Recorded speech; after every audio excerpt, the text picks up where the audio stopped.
നമ്മുടെ നാട്ടിലെ കേരളത്തിൽ ഇപ്പോൾ മയക്കുമരുന്ന് പിടിക്കാൻ വേണ്ടി രമേശ് ചെന്നിത്തല അതിശക്തമായ നടപടികൾ സ്വീകരിക്കുക വലിയ തോതിൽ. ഇപ്പം നിരന്തരമായി ഇപ്പോൾ പോലീസ് സെർച്ച് ചെയ്യുന്നുണ്ട്, എല്ലാവരും ഒരുപാട് പേര് പിടികൂടുന്നുണ്ട്. അപ്പോൾ ഇങ്ങനെയൊക്കെ നടക്കുന്നതിനിടയിൽ നമ്മൾ കേരളം നമുക്കൊരു മയക്കുമരുന്ന് വിമുക്തമാകണം എന്നുള്ള ലക്ഷ്യത്തോട് മുന്നോട്ട് പോകുമ്പോൾ മലയാളിയായ ഒരു എന്താണ് ഈ മിസ്സിസ് കേരള റണ്ണറപ്പായ ഒരു യുവതി മുംബൈയിൽ മയക്കുമരുന്ന് സഹിതം പിടികൂടിയിരിക്കുകയാണ്. ആ പിടികൂടിയതിൽ തന്നെ എത്രമാത്രം വിലയുള്ള കഞ്ചാവുമായിട്ടാണ് അവർ പിടികൂടിയത് എന്നുള്ളതാണ് ഏറ്റവും ഞെട്ടിക്കുന്നത്. കാരണം ഇതുവരെ നമ്മൾ കേട്ടിരിക്കുന്ന കണക്കുകൾ ഇത്ര അല്ലെങ്കിൽ അങ്ങനെ ഒരു ചെറിയ നിശ്ചിതമായിട്ടുള്ള തുകയുണ്ടായിരുന്നുള്ളൂ. പക്ഷേ ഇത് 11 കോടി എന്നാണ്. 11 കോടിയും അതിന് മുകളിലുള്ള കുറച്ച് എമൗണ്ട് കൂടി കൂട്ടിയിട്ടാണ് അത്രയധികം വിപണി മൂല്യമുള്ള കഞ്ചാവായിട്ടാണ് ഇവരെ പിടികൂടിയത്. ഹൈഡ്രോപോണിക് കഞ്ചാവ് എന്ന് പറയുന്നത് കഞ്ചാവ്. അതായത് ഇതെന്ന് വെച്ചാൽ മണ്ണിൽ കൃഷി ചെയ്യാതെ വെള്ളത്തിൽ തന്നെ ഇതിന് വേണ്ടുന്ന ഘടകങ്ങളെല്ലാം വെള്ളത്തിൽ ലയിപ്പിച്ച് കൊടുത്തുകൊണ്ട് ചെയ്യുന്ന കൃഷിയാണ്. അങ്ങനെ ചെയ്യുന്ന കഞ്ചാവ് കൃഷിക്കാണ് ഈ ഹൈഡ്രോപോണിക് കഞ്ചാവ് എന്ന് പറയുന്നത്. അപ്പോൾ ഇത് വളരെ ചിലപ്പോൾ മറ്റു തന്നെ വീര്യം കൂടിയത് അങ്ങനെ എന്തെങ്കിലും പ്രത്യേകതകളായിരിക്കാം ഒരു പക്ഷേ സാധാരണ കഞ്ചാവിനെ അപേക്ഷിച്ച്. അതെ, ഇത് ഒരു പക്ഷേ ഇതിനുള്ള ഈ മണ്ണ് വേണ്ടാത്തത് കൊണ്ട് തന്നെ ഇത് പല രീതിയിൽ ചിലപ്പോൾ നമുക്ക് ഒരുപക്ഷെ കെട്ടിടങ്ങൾക്കുള്ളിൽ ആരും അറിയാതെ കൃഷി ചെയ്യാമായിരിക്കാം. ഇത് ബാങ്കോക്കിൽ നിന്നാണ് കൊണ്ടുവന്നത്. അപ്പോൾ അവിടുത്തെ രീതികൾ എങ്ങനെയാണെന്നുള്ളത് റിപ്പോർട്ടുകൾ വരണം. അല്ല, എന്നാലും ഞാൻ പറയുന്നത് ഈ ഇത്തരത്തിലുള്ള നമ്മുടെ നാട്ടിൽ സെലിബ്രിറ്റികളായി മാറിയ ആളെ കൊണ്ട് ഇത്തരത്തിലുള്ള ഈ കാരിയർ ആക്കുക എന്ന് പറയുന്നത് നമ്മുടെ നാട്ടിലിപ്പോൾ വളരെ വ്യാപകമായിക്കൊണ്ടിരിക്കുന്ന ഒരു വിഷയമാണത്. പലരും നമ്മുടെ നാട്ടിൽ നിന്ന് കലാകാരന്മാർ പലരും വിദേശത്തൊക്കെ പോകുമ്പോൾ പലരും അവരെ സമീപിച്ചിട്ടുണ്ടെന്നൊക്കെയാണ് പറയപ്പെടുന്നത്. നിങ്ങൾ തിരിച്ചു വരും, നിങ്ങൾ സെലിബ്രിറ്റി ആണല്ലോ, നിങ്ങളെ പെട്ടെന്ന് സംശയിക്കില്ലല്ലോ എന്നുള്ള രീതിയിൽ ഈ ഇത്തരം ഈ മയക്കുമരുന്ന് കടത്തുകാർ അവരെ സമീപിക്കാറുണ്ടെന്നാണ് പറയപ്പെടുന്നത്. അതിൽ മറ്റൊരു എനിക്ക് തോന്നുന്ന ഒരു സംശയം, ഒരു പക്ഷേ ഇവർക്ക് ഒരു ധാരണ ഉണ്ടാകാം, ഇത് കുറച്ച് ഇപ്പോൾ പിടിക്കപ്പെട്ടാലും ഇത്ര നാൾ ചർച്ച ചെയ്യും, കുറച്ച് കഴിയുമ്പോൾ അവർക്ക് പഴയ ക്രെഡിബിലിറ്റി അല്ലെങ്കിൽ പഴയ അവരുടെ വിശ്വാസത്തിലേക്ക് മടങ്ങിയെത്താമെന്നുള്ളൊരു ധാരണ ഉണ്ടാകാം. അതിന് തോന്നുന്ന കാരണം എന്ന് വെച്ച് കഴിഞ്ഞാൽ നമുക്ക് തന്നെ ഇപ്പോൾ നമ്മൾ ഈ കഞ്ചാവുമായിട്ട് പിടികൂടുന്ന അല്ലെങ്കിൽ ഒരു കാലത്ത് ചർച്ച ചെയ്ത എത്ര പ്രതികളെ നമുക്കിപ്പോൾ അറിയാൻ കഴിയും, വേണമെന്നില്ല. അപ്പം അവരും ചിന്തിക്കുന്ന ഒരു പക്ഷേ അത്തരത്തിലാണെങ്കിലോ. പക്ഷെ അതിലൊരു ചെറിയൊരു വിഷയം ഇവിടെ ഉള്ളത്, ഇതിപ്പോൾ 11 കോടി രൂപ വില വരുന്ന എത്ര കിലോ കണക്കിനാണ്. അത് ചെറിയ അളവല്ല, ഗ്രാം അല്ല, കിലോയാണ് സംഗതി. അതിന് ശിക്ഷ കൂടുതലായിരിക്കും. അത് ഇവർക്ക് ഒരു പക്ഷേ ഈ കൊണ്ടുവരുന്ന ക്യാരിയേഴ്സിന് അറിഞ്ഞുകൂടായിരിക്കാം. നമുക്ക് കൈവശം വയ്ക്കാവുന്ന കഞ്ചാവിന് അളവുണ്ട്, അതിന് പിന്നെ പിഴ അടച്ചാൽ മതി. അളവുണ്ടെന്നല്ല, തലയൂരി പോരാൻ കഴിയുന്ന അളവുണ്ട്. ഇതല്ലാതെ ഇത്തരത്തിൽ വലിയ തോതിൽ കൊണ്ടുവന്നു കഴിഞ്ഞാൽ ജയിലിൽ ഇപ്പോൾ ഞാൻ ഇറങ്ങില്ല നമ്മൾ പറയുന്നത് പോലെ ഒരുപാട് നേരം ഇവരകത്ത് കിടക്കേണ്ടി വരും. നമുക്കറിയാവുന്ന എത്രയോ കേസുകളുണ്ട് ഇതുപോലെ. നമ്മൾ പിന്നെ ഒന്നും അറിയുന്നില്ല, പക്ഷേ ഇവർ ജയിലിൽ കിടക്കുകയായിരിക്കും പിന്നീട്. എത്രയോ മനുഷ്യർ വിദേശ രാജ്യങ്ങൾ ഈ അങ്ങോട്ട് കടത്തിയപ്പോൾ ഗൾഫ് രാജ്യങ്ങൾ പോലെയുള്ള സ്ഥലത്തൊക്കെ ഈ മയക്കുമരുന്നും കൊണ്ടുവന്നാൽ ജയിലിൽ പൊളിഞ്ഞാൽ ഇവിടെ ഇറങ്ങാൻ പറ്റില്ല. ഇതിലിപ്പം മറ്റൊരു വശം കൂടി ഇതിനകത്ത് കാണാതെ വേറെ തരത്തിൽ ഒരു സ്ത്രീ വിരുദ്ധതയല്ല എങ്കിലും നമ്മൾക്ക് ഈ ഒരു കാര്യത്തിൽ പറയുന്നത് സ്ത്രീകൾക്കുള്ള പങ്ക് ഈ വിഷയത്തിൽ ഇതിലിപ്പോൾ വല്ലാതെ കൂടി വരികയാണ്. ഈയിടെയായിട്ട് പിടിച്ച മയക്കുമരുന്ന് കേസുകളിൽ എല്ലാം പെൺകുട്ടികളും കൂടെ ഉണ്ട്. അവരുടെ എനിക്ക് തോന്നുന്നത് കൂടെ ഒരു സ്ത്രീ ഒരു കുഞ്ഞൊക്കെ ഉണ്ടെങ്കിൽ ആള് ശരിയാപ്പിക്കോ എന്ന് പറയുന്നവർ നമുക്കെപ്പോഴും അങ്ങനെ ഒരു സോഫ്റ്റ് കോർണർ ഉണ്ടല്ലോ. മാത്രമല്ല ഈ സ്ത്രീകൾ കരഞ്ഞു കഴിഞ്ഞാൽ വീഴും അല്ലെങ്കിൽ ആ കണ്ണീരിൽ ആണല്ലോ എന്നുള്ള വരാം.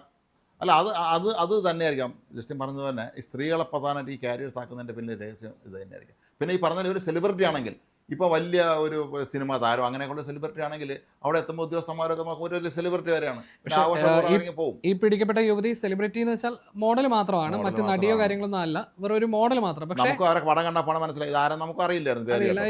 ഇൻസ്റ്റാഗ്രാമിലൊക്കെ ആണെങ്കിലും ഒരുപാട് ഫോളോവേഴ്സ് ഉള്ള ഒരു വ്യക്തിയാണ് ഇവർ. മിസ്സസ് കേരളാവും പോയതാണ്, കുടുംബമുള്ള ആളാണ് എന്ന് ചുരുക്കം അല്ലേ. വിവാഹിതയും കുട്ടികളൊക്കെ ഉള്ള ആളായിരിക്കും. പക്ഷേ കുടുംബത്തെക്കുറിച്ചുള്ള വിവരങ്ങളൊന്നും പറയാൻ പാടില്ലല്ലോ, വന്നിട്ടുമില്ല. അപ്പോൾ ഇത് ശരിക്കും പറഞ്ഞാൽ നമ്മളെ ഞെട്ടിപ്പിക്കുന്ന ഒരു കാര്യമാണ്. നമ്മുടെ നാട്ടിലെ സെലിബ്രിറ്റികൾ ആയിക്കൊണ്ടിരിക്കുന്ന ആളുകളും വളരെ സൂക്ഷിക്കേണ്ട ഒരു കാര്യമാണ്. കാര്യം ഇത് നിസ്സാര കുറ്റമല്ല. ഇത് പലപ്പോഴും നമുക്കറിയാം നമ്മുടെ നാട്ടിൽ നമ്മളെ സെലിബ്രിറ്റികളായി വാഴ്ത്തപ്പെടുന്ന ചില ആളുകൾക്ക് പോലും ഇവിടെ രാജ്യത്തെ നിയമം എന്താണെന്ന് ഇവിടുത്തെ കാര്യങ്ങളെക്കുറിച്ചൊന്നും ഒരു ധാരണയില്ല എന്ന് പലപ്പോഴും തോന്നില്ല. ഒരു സംസാരം കേൾക്കും പലപ്പോഴും നമ്മൾ കണ്ടിട്ടില്ല. ചിലരൊക്കെ എന്തെല്ലാം അബദ്ധങ്ങൾ വിളിച്ച് പറയുന്നത്, ഇവർ പലരും പത്രം വായിക്കും, അതൊന്നും അറിയില്ല അവർക്ക്. ഈ യുവതിയുടെ ഞാൻ ആ യുവതിയുടെ ഇൻസ്റ്റാഗ്രാം അക്കൗണ്ട് ശ്രദ്ധിച്ചപ്പോൾ വലിയ സ്വീകാര്യത അതിൽ കിട്ടിയിട്ടുണ്ട്. അപ്പം ഇൻസ്റ്റാഗ്രാം എന്ന് പറയുന്നത് സത്യം പറഞ്ഞാൽ വേറൊരു പാരലൽ വേൾഡ് ആണ്. അപ്പൊ ഒരുപക്ഷെ ചിലപ്പോൾ ഈ കഞ്ചാവായിട്ട് പിടിക്കപ്പെട്ട ഇവള് മറ്റൊരു അക്കൗണ്ട് തുടങ്ങിയ നാളെ ഇതിൽ തുടങ്ങിയാൽ പോലും അറിയാത്തവർ, ഈ യുവതി അറിയാത്തവർ കാണും. എത്ര പേരുണ്ട് നമ്മളറിയില്ലല്ലോ. നമ്മുടെ അടുത്ത് വേറൊരു രൂപത്തിൽ വന്ന ഒരാൾ നമുക്ക് റിക്വസ്റ്റ് കൊണ്ടുവരുമ്പോൾ നമ്മൾ ഒറ്റയോടെ വായിച്ചു നോക്കുമ്പോൾ ഒരു സെലിബ്രിറ്റിയാണ്, വേറെ കുഴപ്പമൊന്നുമില്ലെന്നുണ്ടെങ്കിൽ നമ്മൾ ഓക്കെ അടിക്കും. മാത്രമല്ല ഇനിയിപ്പം സംഭവിക്കാൻ പോകുന്ന ഒരു പക്ഷേ ഈ യുവതി കേസും കാര്യങ്ങളെല്ലാം കഴിഞ്ഞ് ഇറങ്ങി എന്നിരിക്കട്ടെ, നാളെ സംഭവിക്കാൻ പോകുന്നത് ഒരു ഇൻസ്റ്റാഗ്രാമിൽ ഒരു സ്റ്റോറി ഇടും അല്ലെങ്കിൽ ഒരു വീഡിയോ ചെയ്യും. അത് ഇട്ട് കഴിഞ്ഞ് അത് ഇട്ട് കഴിയുമ്പോഴത്തേക്കും ഇവരെ സപ്പോർട്ട് ചെയ്യാൻ കുറച്ചധികം ആളുകളും വരും. ഇൻസ്റ്റാഗ്രാമിൽ അത് വരും. ഉറപ്പാണ്. പ്രത്യേകിച്ച് ഇൻസ്റ്റാഗ്രാമിൽ ഇത്തരം കാര്യങ്ങൾക്കൊരു എന്താണ് അക്സെപ്റ്റൻസ് ഉള്ളതുപോലെ ഉള്ളതാണ്. ഇത് അംഗീകരിച്ചിട്ടുണ്ട്. കുഴപ്പമില്ല, ഇതൊക്കെ ആകാം, സ്ത്രീക്ക് എന്ത് കുഴപ്പം എന്ന രീതിയിലൊക്കെ ചോദ്യങ്ങൾ ചോദിച്ചാൽ ആൾ വരാൻ സാധ്യതയുണ്ട്. പക്ഷേ ഇത് നമ്മളിവിടെ അടുത്ത നമ്മൾ അന്വേഷിക്കേണ്ട കാര്യം, ഈ സ്ത്രീക്ക് ഇവർ ആണല്ലോ കേരളത്തിൽ മിസ്സസ് കേരളയായിരുന്നു. കേരളത്തിലെ ഒരു ബന്ധങ്ങൾ അടിയന്തരം അന്വേഷിക്കേണ്ടത്. ഇപ്പോൾ രമേശ് ചെന്നിത്തല കേരളത്തിൽ ഇത്രയും വളരെ വിപുലമായ തോതിൽ മയക്കുമരുന്ന് പിടിക്കാൻ വേണ്ടി നടത്തുന്ന ഈ ഒരു ശ്രമങ്ങൾക്കിടയിൽ അതിൻ്റെ ചുമതലയുള്ള ഉദ്യോഗസ്ഥന്മാർക്ക് ബോംബെ പോലീസുമായി ബന്ധപ്പെട്ട് കേരളത്തിലുള്ളവരെ ബന്ധങ്ങളെക്കുറിച്ച് ആദ്യം അന്വേഷിക്കേണ്ടി വരും. അതെ, കാരണം അത് ഇവരെ പിടിച്ചത് കേരളത്തിലല്ല എങ്കിൽ പോലും ഇവർ മലയാളിയാണ് എന്നുള്ളത് കൊണ്ട് നമുക്കറിയാലോ, കേരളത്തിലിപ്പം വളരെ വ്യാപകമാണ് ഈ മയക്കുമരുന്ന് എന്ന് പറയുന്നത്. നമുക്കറിയാം കൊച്ചിയിലൊക്കെ എത്രയോ സംഭവങ്ങൾ, വലിയ വമ്പന്മാർ ഉൾപ്പെട്ട സംഭവങ്ങൾ ചിലരൊക്കെ പണ്ട് രക്ഷപ്പെട്ട് പോയിട്ടുമുണ്ട്. പക്ഷേ അതുപോലുള്ള ഒരു അവസ്ഥയിലേക്ക് കേരളം മാറുമ്പോൾ അതിന് കേരളത്തിന് ഒരു പുതിയ കേരളം ഉണ്ടാക്കാൻ ശ്രമിച്ചുകൊണ്ടിരിക്കുമ്പോൾ അത് അന്വേഷിക്കേണ്ടതാണ്. മാത്രമല്ല ഈ സിനിമ, ഈ മറ്റു പല പരിപാടികളും കലാപരിപാടിക്കാർ വിദേശത്ത് പണം കലാകാരന്മാർ കലാരികളൊക്കെ ഉണ്ട്. അവരൊക്കെ വളരെ സൂക്ഷിക്കേണ്ട ഒരു കേസാണ്. മാത്രമല്ല എന്നല്ല, സത്യം പറഞ്ഞാൽ അത് ജനങ്ങൾക്ക് മുന്നിൽ കൊടുക്കേണ്ടതായിട്ടുള്ള മറ്റൊരു സന്ദേശം നിയമത്തിന് മുന്നിൽ ആരും വ്യത്യസ്തരല്ല. കാരണം ഈ പരിശോധന എന്ന് പറയുന്നത് സാധാരണക്കാരനാണെങ്കിലും ഈ നടപടിക്രമങ്ങളെല്ലാം പാലിച്ചു പോകേണ്ടതാണ്. മാത്രമല്ല ഈ സ്ത്രീയുടെ പെരുമാറ്റത്തിലൊക്കെ സംശയം തോന്നിയതാണ് തോന്നുന്നു. പെട്ടെന്ന് അവർക്ക് സംശയം തോന്നി. കാരണം ഇത് ചെയ്തിട്ടില്ലാത്തൊരു കാര്യം ചെയ്യുമ്പോൾ, ഒരു ക്രൈം ചെയ്യുമ്പോൾ സ്വാഭാവികമായിട്ട് എത്ര ധൈര്യമുള്ള ആളാണെങ്കിൽ പോലും അല്പം മുഖത്തൊരു വാരിഭ്രമം കാണും. അപ്പോൾ അവർ ഇത്രയും പേരെ കാണുന്നതാണ് ഇത്തരത്തിലുള്ള കക്ഷികൾ, ഈ കസ്റ്റമേഴ്സിലെ അവിടുത്തെ ഉദ്യോഗസ്ഥന്മാരെ തന്നെ അവർക്ക് പെട്ടെന്ന് തോന്നിക്കാണ് അവിടെ നിൽക്കാൻ ഒന്നുകൂടെ പരിശോധിക്കാമെന്ന് പറഞ്ഞാണ്. അതായിരിക്കും സംഭവിച്ചിട്ടുള്ളത്. ഇനിയിപ്പോൾ ഒരു വിദേശ യാത്ര പോലും ഉടനെ സാധ്യമാകില്ലല്ലോ, പാസ്പോർട്ടൊക്കെ സാധ്യമാകില്ല. മാത്രമല്ല നമ്മൾ അടുത്ത് അന്വേഷിക്കേണ്ടത് ഈ കൊടുത്തേച്ചാറ്, അത് അന്വേഷിക്കുമായിരിക്കും. ഇവർക്ക് എവിടെ നിന്നാണ് ഇതെല്ലാം കിട്ടിയത്, ഇവർ കൊണ്ടുവന്ന ആ സംഘം ഏതാണ് എന്നൊക്കെ ഉള്ളത് വളരെ നമ്മൾ അന്വേഷിക്കേണ്ടത്. ഇവർ അക്കൗണ്ടിലേക്ക് പണം വന്നിട്ടുണ്ടോ, ഇത്തരം കാര്യങ്ങളൊക്കെ തന്നെ ഒരു പ്രൊഫഷനെ അടച്ചാക്ഷേപിക്കാനല്ല, പക്ഷേ ഈ മോഡലിംഗ് രംഗത്ത് ഈ ഒരു മയക്കുമരുന്ന് ലഹരി വ്യാപാരത്തിന്റെ സാധ്യതകൾ ഒന്ന് വല്ലാതെ കൂടുന്നുണ്ട്. അപ്പോൾ ഈ ഓപ്പറേഷൻ തുഫാനുമായിട്ട് ബന്ധപ്പെട്ട് നടക്കുന്ന നടപടിക്രമങ്ങളിൽ രമേശ് ചെന്നിത്തല മുമ്പ് പറഞ്ഞൊരു കാര്യം ഉണ്ടായിരുന്നു, ക്യാരവനിൽ കയറി പരിശോധിക്കില്ല എന്നുള്ളൊരു ധാരണ വെക്കരുത്, അതിന് ഞങ്ങൾ മടിക്കില്ല എന്ന് അദ്ദേഹം പറയുകയുണ്ടായി. അപ്പോൾ അതേപോലെ സമാനമായ ഒരു നടപടി അല്ലെങ്കിൽ അത്തരം ഒരു ക്ലീനിങ് പ്രോസസ്സ് ഈ ഒരു മേഖലയിലും വേണ്ടതുണ്ടെന്നാണ് നിർബന്ധമായും വേണം. നമ്മുടെ ഈ ആര് നിയമത്തിന് അതീതരൊന്നുമല്ല. പലരും പറഞ്ഞു അത് സെലിബ്രിറ്റിയാണ്, അതുകൊണ്ട് പിന്നെ നിയമമൊന്നും ബാധകമല്ല എന്ന് പലരും തെറ്റിദ്ധരിക്കുന്നുണ്ട്. പക്ഷേ ഈ മയക്കുമരുന്ന് എന്ന് പറയുന്ന മാരകമായ നമ്മുടെ തലമുറകളെ നശിപ്പിക്കുന്ന, മാത്രമല്ല നമ്മൾ ശ്രദ്ധിച്ചോ ജസ്റ്റിനെ, കഴിഞ്ഞ കുറേ നാളുകളായി പിടിക്കുന്നവരിൽ ഒരു 10 പേരെ പിടിക്കുമ്പോൾ 3-4 പേര് ഡോക്ടർമാരാണ്.